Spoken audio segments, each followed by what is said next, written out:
ओम श्री गुरुभ्यो नमः। नमो नमः। प्रिय मित्रों और विद्यार्थियों, आज हम महाकवि कालिदास रचित मालविकाग्निमित्रम के द्वितीय श्लोक के बारे में जानेंगे। प्रथम अंक का द्वितीय श्लोक। आप जानते ही हैं कि महाकवि कालिदास संस्कृत साहित्य आकाश के दैदीप्यमान नक्षत्र हैं। उनका काव्य क्षेत्र व्यापक है। वे न केवल एक सफल महाकाव्यकार हैं, अपितु सर्वोत्कृष्ट नाटककार एवं गीतिकाव्य प्रणेता भी हैं। उनकी यह बहुमुखी प्रतिभा संस्कृत के अन्य कवियों की अपेक्षा उनके वैशिष्ट्य में अभिवृद्धि करती है, क्योंकि भावभूति यदि सफल नाटककार हैं तो उन्होंने किसी महाकाव्य का प्रणयन नहीं किया। श्री हर्ष और माघ यदि उत्कृष्ट महाकाव्यों के प्रणेता हैं तो नाटकों की रचना करके उन्होंने अपने काव्य कौशल का प्रदर्शन नहीं किया।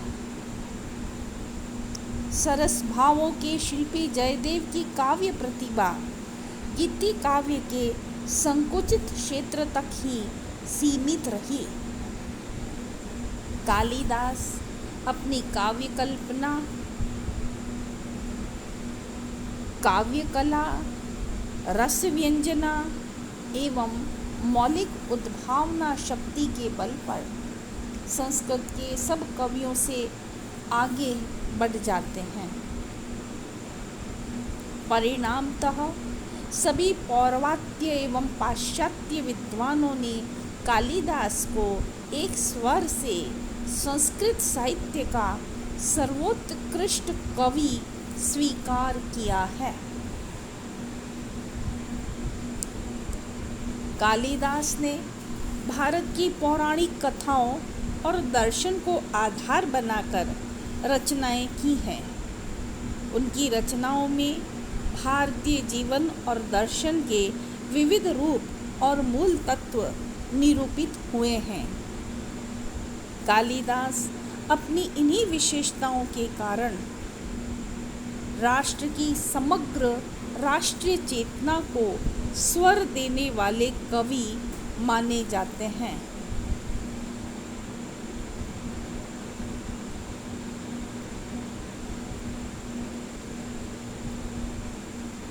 मालविका अग्निमित्रम महाकवि कालिदास रचित प्रथम नाटक है, जिसमें अग्निमित्र और मालविका की प्रेम कथा वर्णित है।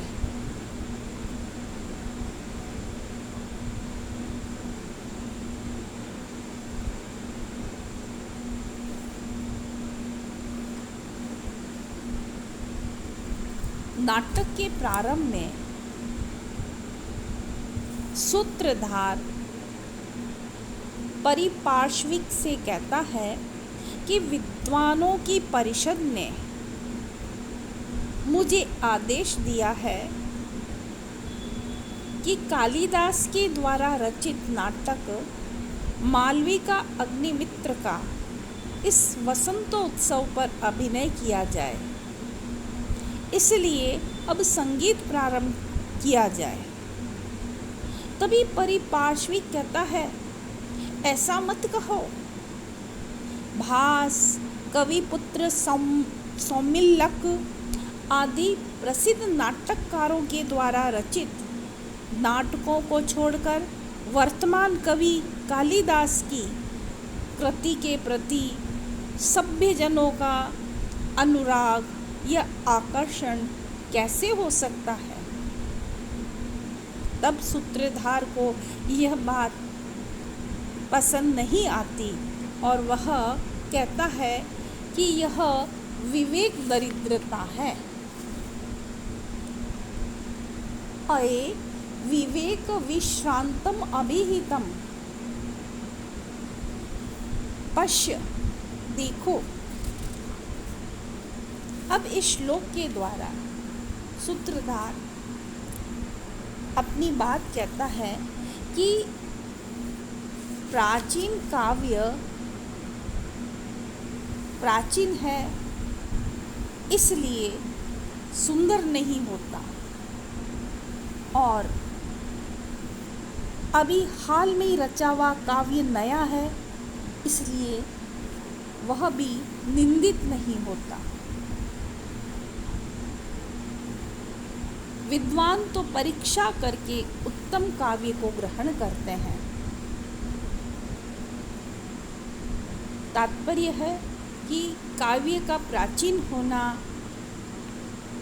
उसके रमणीय होने की गारंटी नहीं है, और नया लिखा हुआ काव्य है तो वह बुरा हो आवश्यक नहीं, वह भी निंदनीय नहीं हो सकता, वह भी अर्थात वह भी प्रशंसनीय हो सकता है। यह इस श्लोक का भाव है। आइए अब हम श्लोक देखें। पुराणमित्येव न साधु सर्वं न चापि काव्यं नवमित्यवद्यम् सन्तः परीक्ष्यान्यतरद् भजन्ते मूढः परप्रत्ययनेय बुद्धिः। पुराणम् इत्येव न साधु सर्वं न चापि काव्यं नवमित्यवद्यम् सन्तः परीक्ष्यान्यतरद् भजन्ते मूढः परप्रत्ययनेय बुद्धिः।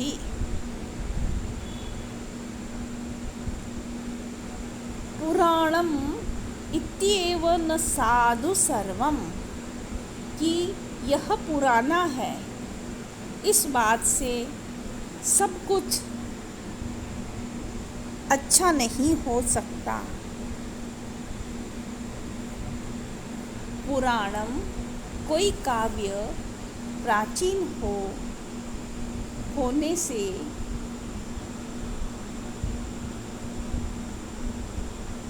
सर्वम साधु न भवति एव, तो वह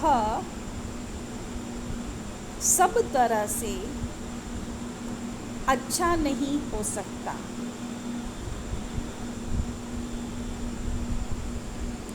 यानी कोई भी काव्य प्राचीन हो तो वह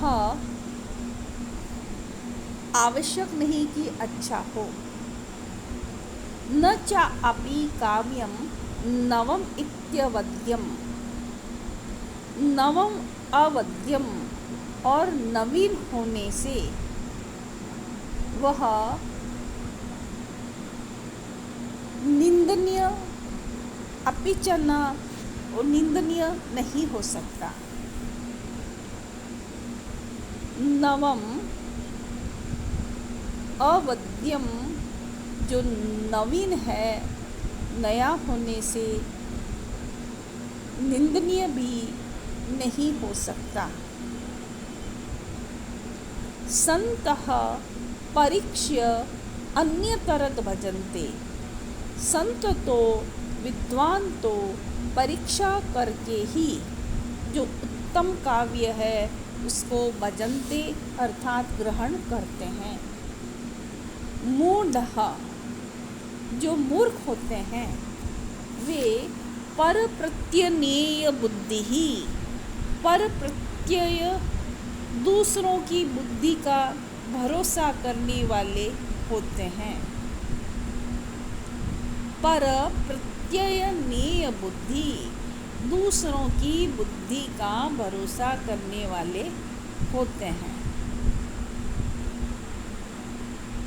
तो यहाँ कालिदास के कहने का तात्पर्य है कि कोई भी प्राचीन है अगर कोई काव्य, तो आवश्यक नहीं कि वह अच्छा ही हो, और यदि कोई काव्य नूतन रचा गया है तो आवश्यक नहीं कि वह निंदनीय हो।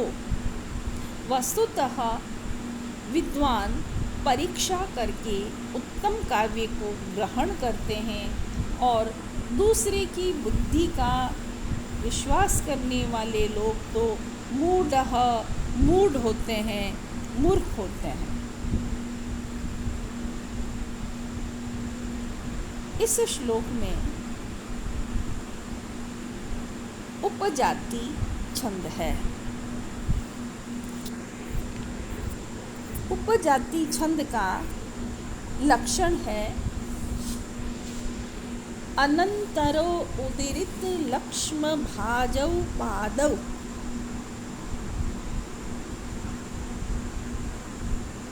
यदि यावुपजातयस्ताः इत्थं किल अन्यास्वपि मिश्रितासु वदन्ति जातिषु इदमेव नाम। अनंतरो उदीरित, इसमें उपजाति छंद है इस श्लोक में, और उपजाति छंद में इंद्र वज्रा और उपेंद्र वज्रा दोनों के लक्षण सम्मिश्रित होते हैं। इंद्र वज्रा का उदाहरण है, लक्षण है स्याद इंद्र वज्रा यदि तौ जगौ गः, और उपेंद्र वज्रा का लक्षण है उपेंद्र वज्रा जत जास ततौ गौ। तो यहाँ पर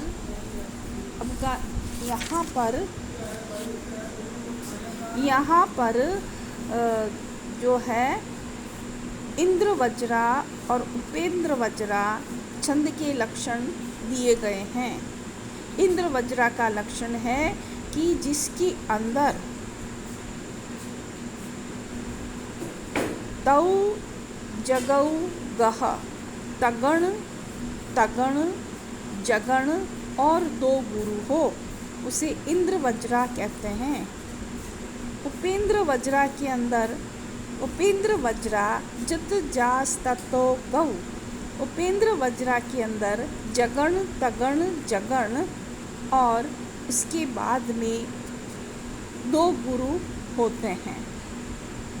जिस छंद में उपेंद्र वज्रा और इंद्र वज्रा इन दोनों के लक्षण हो, अनंतरो उदीरित लक्ष्म भाजौ। अनंतरो जिसके दो चरण अनंतर लगातार कहे गए हों, जिसमें इंद्र वज्रा या उपेंद्र वज्रा का लक्षण हो, वैसा हो तो वह उपजाति होता है। यानी जिस छंद में जो इंद्र वज्रा और उपेंद्र वज्रा के लक्षण कहे गए हैं वह लगातार दो चरणों में आए, या किसी एक चरण में दोनों में से एक और 3 चरणों में दूसरा का लक्षण हो, तो उसे उपजाति छंद कहते हैं।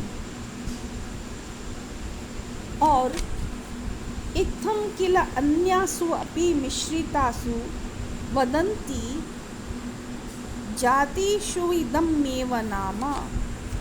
और इसी प्रकार दूसरी या अन्य जातियों के मिश्रित होने पर, किल अन्यासु अपि मिश्रितासु, दूसरी या अन्य जातियों के मिश्रित होने पर भी, इदम एव नाम, यही नाम कहते हैं, उन्हें भी उपजाति कहते हैं।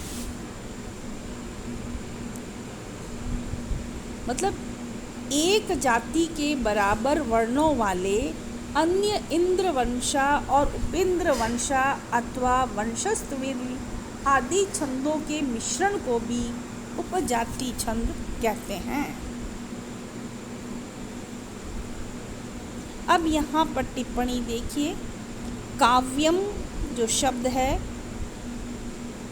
उसकी निरुक्ति देखिए, कवेः कृति इति काव्यम। पुराणम इत्येव में संधि विच्छेद कीजिए, पुराणम प्लस इति प्लस एव। नवम इत्यवद्यम, यहाँ संधि यण संधि हुई है, नवम प्लस इति प्लस अवद्यम।